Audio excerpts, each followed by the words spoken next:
Здравейте и добре дошли в сигурно първото българско ревю на геймерските слушалки Hammerhead от Razer.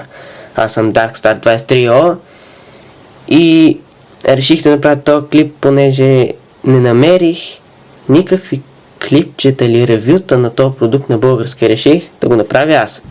Така, това е Pro версията на слушалките и единствената разлика в тях е, че те идват с Voice Control, микрофон и адаптер, който ще покажа след малко.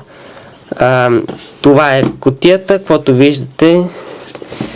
Вече аз го бях отворил, но го сгубих, за да ви покажа как изглежда преди да го отворите.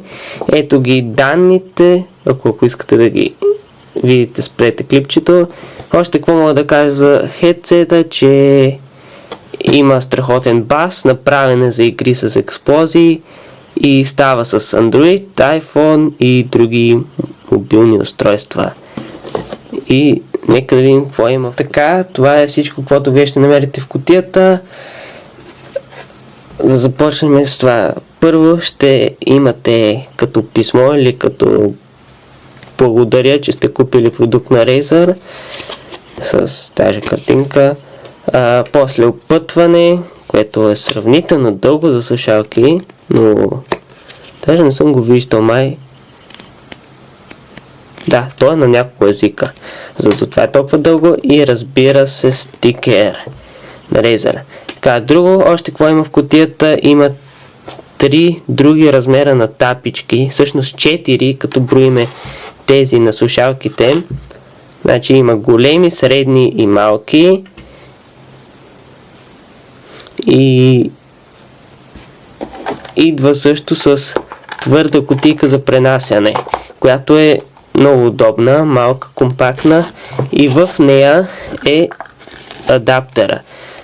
Този адаптер е направен за компютър, значи вие вкарвате 3,5 мм жак на слушалките вътре и вече може за микрофон или слушалки да ги вкарате в компютъра и да го ползвате като геймърски хедсет. Още нещо, което не споменах в клипа, че слушалките са от алуминиум, между другото. Тези тук, всичко това е направено от алуминиум и е много готино.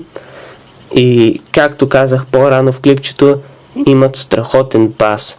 Разбира се, няма да получите баса с слушалки, които са за големи, за цялата глава, но с такива малки мобилни става. И това беше от мене. Аз бях Darkstar23O. Дано да ви хареса клипчето. Абонирайте се, ако искате да видите още.